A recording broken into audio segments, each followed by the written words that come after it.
Si quieres dinero. Si quieres dinero, trabaja, huevón. No puedes comer solo de una canción. No estés culebreando con toda la banda que desde arriba te está viendo el halcón. Ok, hermanos, entonces hemos escuchado lo que son las respuestas que nos ha dado el hermano Juan en cuanto a las preguntas que le hemos planteado. Y ahora, hermano, me gustaría que nos compartiera algo que a usted le gustaría decirle quizás a las personas que nos van a escuchar, o algo que le gustaría decirme a mí, que estoy aquí en primera persona, ¿no? Ajá. Entonces, no sé qué podría decirnos o agregar a lo ya dicho antes, ¿no? Ajá. Sí, lo único que yo les dijera es que comenzaran a leer las escrituras, el Nuevo Testamento, las epístolas del apóstol San Pablo, porque cuando uno escudriña hay un mensaje para cada momento. Aquí Dios te habla como amigo, como padre, como socio, como tú lo quieres ver. De hecho, la escritura es la carta de Dios a sus criaturas, y cada vez que lo leo mi mente se desnuda del mundo y nos ayuda a arrancar de raíz los vicios de nuestra vida. Y entonces esa palabra, que es como una semilla, penetra en el suelo sagrado de nuestro corazón, pero es Jesús quien hace crecer el fruto de sus virtudes. Así que cuando empecé a leer las escrituras, arranqué de raíz los vicios de mi vida y hoy cultivo virtudes. Las escrituras también nos ayudan a limpiarnos de la lepra materialista, porque muchos de los jóvenes hoy en día estamos confusos, buscando la felicidad en el mundo, y cada vez que buscamos la felicidad en algo que no es, somos de alguna manera el hijo pródigo, porque estamos perdiendo el tiempo, buscando la felicidad en cosas que son pasajeras. Entonces, lo que yo les recomendaría es leer las escrituras, porque aquí hay verdad. Aquí las escrituras nos hablan de Jesús, que es el camino, la verdad y la vida. Y lo vuelvo a resumir, Jesús lo es todo. Él es el camino, la verdad y la vida, y fuera de él solo hay extravíos, mentira y muerte. Él es el camino que no extravía, la verdad que no engaña, la vida que no se acaba. Entonces, si seguimos por el camino que es Jesús, encontraremos la verdad, y la verdad nos libertará y nos ayudará a encontrar la vida eterna. Entonces ese es el mensaje que yo quiero dar, porque las escrituras también nos enseñan, aparte de limpiarnos de la lepra materialista, las escrituras nos enseñan que debemos preocuparnos por las cosas de arriba. San Pablo, por ejemplo, en Colosenses capítulo 3, él dice: procuren las cosas de arriba, no las de la tierra. Entonces, hay otro pasaje muy motivador a veces, que nosotros nos enfocamos tanto en el físico, pero como dice el adagio del texto sagrado, parafraseando al apóstol, en 1 Pedro capítulo 1 versículo 24, el apóstol nos da una enseñanza. Él rescata un fragmento del libro de Isaías, y lo que él dice, que toda carne es hierba, y como flor de hierba pronto se marchita su belleza. Entonces, esto nos enseña también que las personas debemos cultivar la semilla del espíritu. Debemos regar más, poner atención a las cosas espirituales. ¿Por qué? Porque las terrenales, nuestra belleza física, todo expirará.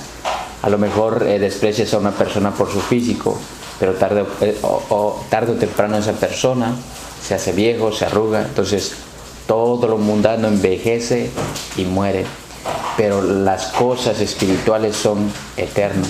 Entonces ese es el mensaje que yo tengo para los jóvenes, para las personas: alentarles a estudiar las escrituras, que es palabra de Dios, y que no es filosofía, no es teoría. La escritura es vida, porque es Jesús mismo en los evangelios, como nos enseña el catecismo. Entonces ahí nosotros podemos aprender muchas cosas, porque Jesús es un ejemplo a seguir de muchas maneras. Nos preocupa tanto el mañana, que descuidamos el hoy, pero Jesús nos dice que no debemos preocuparnos por los problemas del mañana.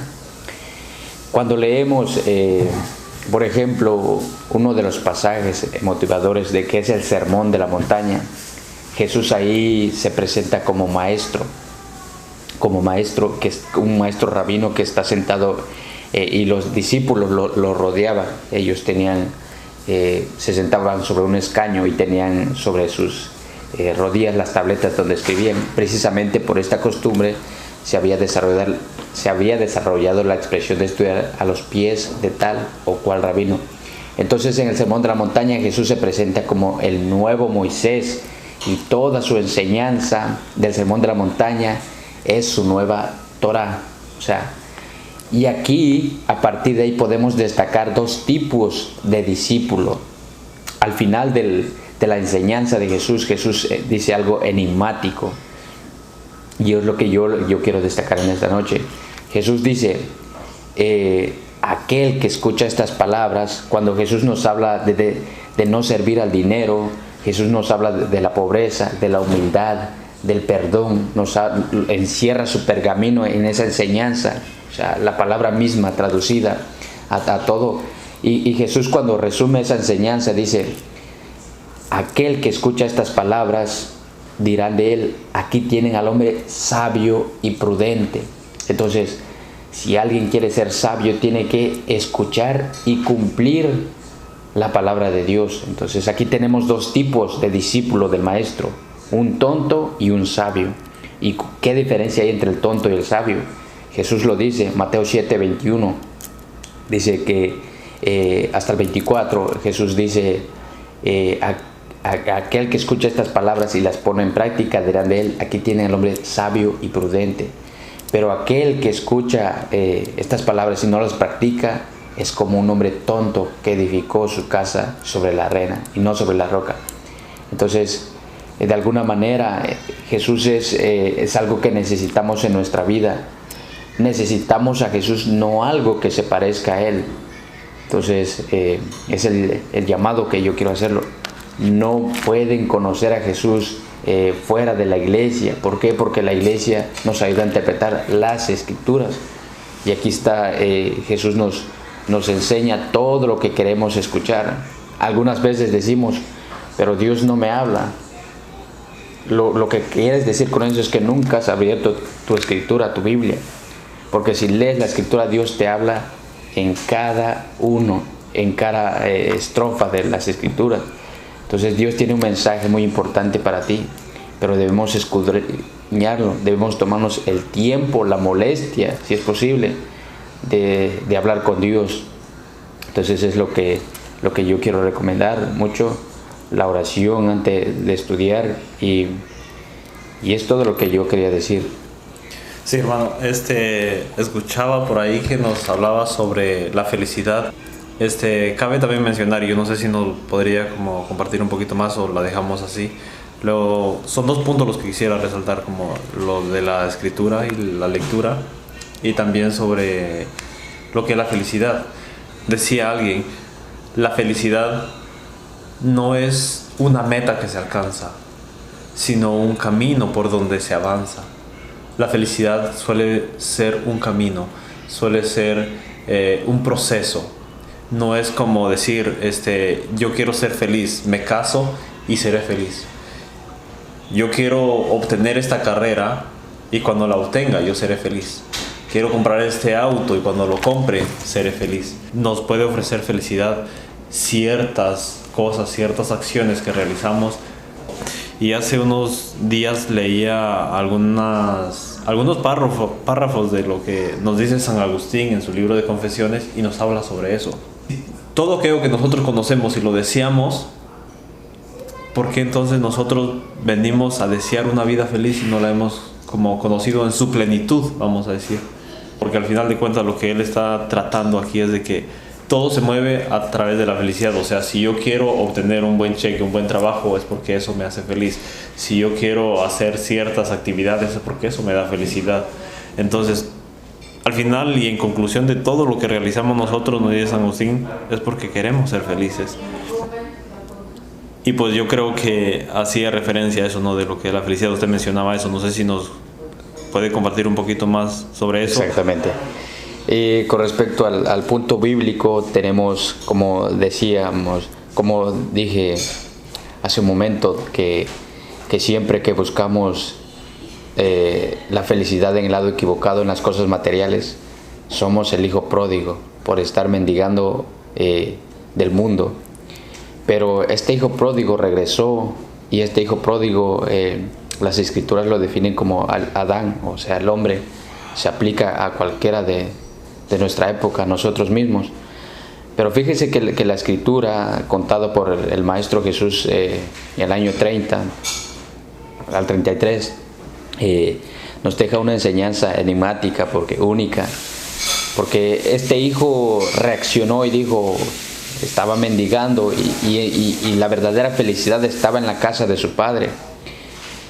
Y ya algunos maestros católicos, como Benedicto, en su libro Jesús de Nazaret, ha enseñado que recoge una enseñanza de los padres del siglo I, que cuando este muchacho regresó, el texto del adagio sagrado, o sea, el párrafo sagrado, dice que su padre lo vistió con una túnica. Pero en términos espirituales sería decir que es la confesión, o sea, cuando nosotros nos arrepentimos, buscamos la casa del Padre, nos confesamos, o sea, Dios nos reviste, o sea, el vestido de la gracia nuevamente. Entonces, y la felicidad, resumiéndolo, la enseñanza del cristianismo, la felicidad, vuelvo y reitero, es la posesión de Dios. Podemos buscar felicidad en las cosas materiales, podemos tener casa, carro, pero siempre habrá un espacio aquí adentro que las cosas materiales no podrán llenar, y es algo que solamente Dios puede llenar y no el mundo. De lo contrario, podemos estar llenos de Dios y no del mundo, y somos felices. San Agustín decía, pobres, ¿qué tienen si no tienen a Dios? Decía, pobres, ¿qué no tienen si tienen a Dios? Ricos, ¿qué tienen si no tienen a Dios? Entonces el tener a Dios es tenerlo todo. Y como les dije, la felicidad es la posesión de Dios, y en la Eucaristía se nos da a Dios sin reservas.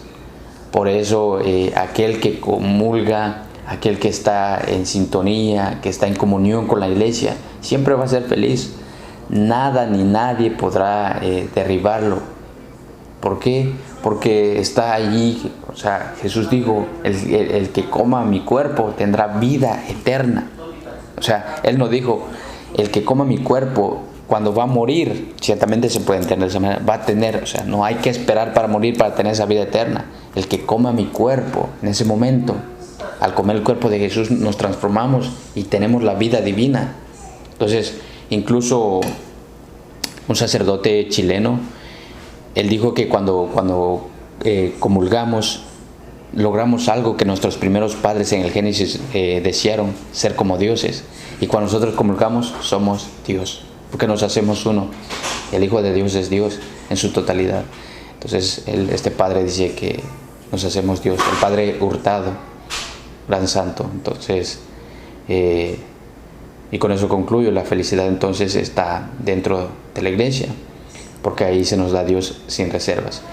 Y no hay felicidad fuera de la iglesia, no hay felicidad fuera de las cosas espirituales, porque la carne es enemigo del espíritu. Entonces, si buscamos la felicidad en el mundo, no lo vamos a encontrar. Podemos tener todo lo que creamos, gustos, y cuando tienes algo que no es una casa, te va a faltar algo y te va a faltar algo y siempre te va a faltar algo. Pero si tienes a Dios, lo tienes todo. Entonces, la felicidad, sí, no, la felicidad parte principal del por qué nosotros nos movemos y realizamos muchas cosas de la manera que las realizamos, por el hecho de ser felices. Quizás el día de hoy estamos aquí parados o sentados frente a la cámara, quizás porque nos hace felices compartir y platicar un poco sobre estos temas, ¿no? Y pues es parte principal, yo creo, del por qué, y muchos se hunden muchas veces, siento yo, como por ejemplo el narcotráfico. Nadie se mete al narcotráfico porque quiere sufrir, se mete al narcotráfico porque piensa que de ahí va a sacar algo que le va a hacer feliz, le va a dar tranquilidad, ¿no? Nadie, como decía un misionero francés que está en Guatemala trabajando, nadie o ninguna señorita, porque él conoce muchas señoritas embarazadas o SIDA, y él dice, ninguna niña en aquel entonces salió a las calles para obtener el SIDA o el cáncer, sino que salieron a la calle porque sintieron que allá eran felices, y pues lo que pasó fue de que alguien las usó y al final de cuentas les transmitió lo contrario a lo que ellos buscaban. Entonces la felicidad la estamos buscando muchas veces en muchos lados, a veces lados equivocados, en muchos lugares, pero bueno, al final de cuentas es parte de la importancia. Yo creo que este tema tiene mucha profundidad, así que para no profundizarnos tanto y que no se aburran, vamos a dejarlo por aquí. Pero nos mencionaba sobre leer las lecturas, hermano. ¿No cree que en algún punto de la historia del cristianismo, en nuestra historia, el hecho de haber leído las Sagradas Escrituras muchas veces ha como tergiversado mucho la forma de pensar de muchas personas, ¿no? Porque dicen, yo ya leo la palabra de Dios, que es tan recomendable, porque no estoy diciendo que no sea bueno leer, la verdad, sí. Pero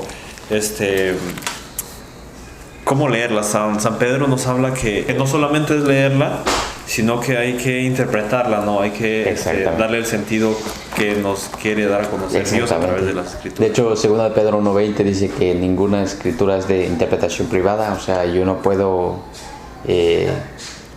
dar a conocer cómo lo entiendo. De hecho, existen maestros, y tenemos un ejemplo de ello en la Biblia, donde el eunuco le dice a Felipe, ¿entiendes lo que estás leyendo? Felipe le dice al eunuco, y él responde, ¿cómo voy a entender si nadie me lo explica? Entonces, hay maestros, y es uno de los papeles que le toca a los sucesores de los apóstoles, que solo están dentro de la Iglesia Católica.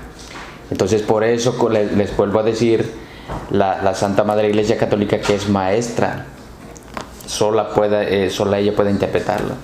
San Agustín decía que la verdad está dentro del seno de la Iglesia, y todo aquel que se sale de la Iglesia, o sea, necesariamente va a caer en error. Y eso es cierto, porque la misma Biblia nos respalda, como vuelvo a decir.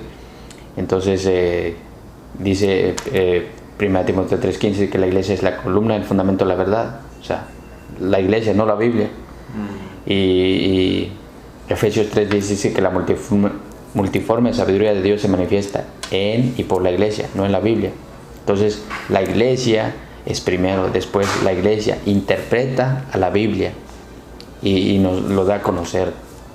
Entonces, aquí tenemos el catecismo también, que es enseñanza oficial de la Iglesia Católica. Aquí está todo lo que nos enseña la Santa Madre Iglesia. Y sí, y es bueno, la lectura es bueno porque, y la Biblia, porque hubieron grandes hombres en la historia, grandes íconos católicos, figuras eclesiásticas más relevantes de aquel tiempo.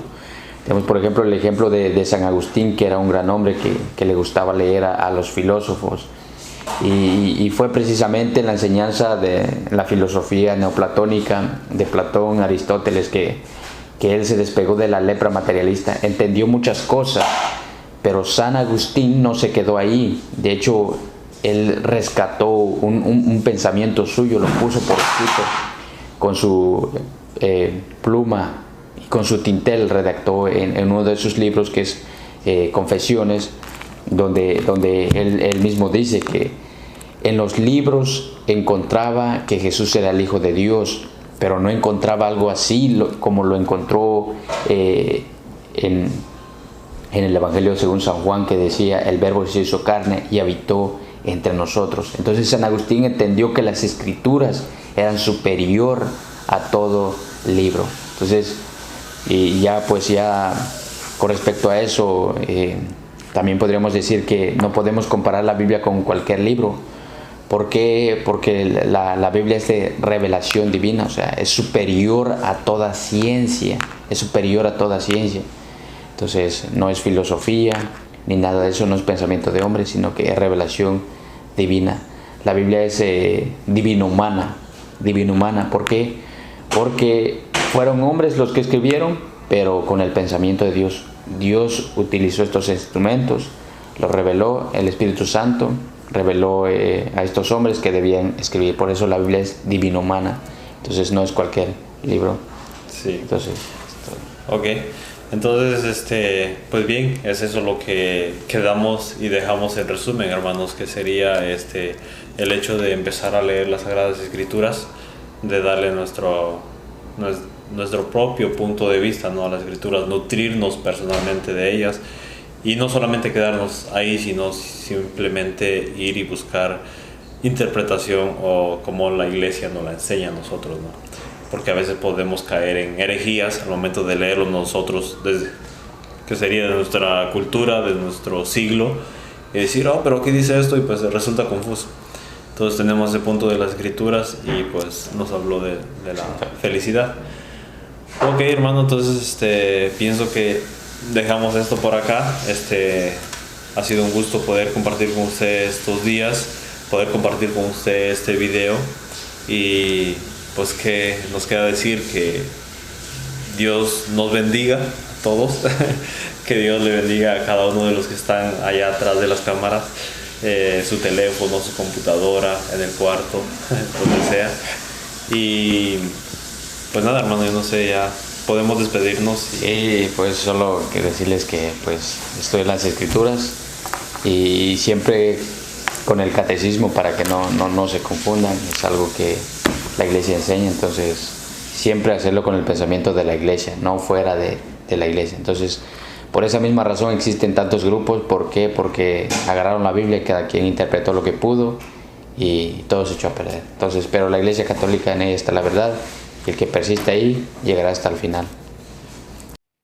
Antes de pasar a los saludos del video que quiero dejar, también quisiera compartirles algunas imágenes, algunas fotos de algunas versiones bíblicas que tenemos.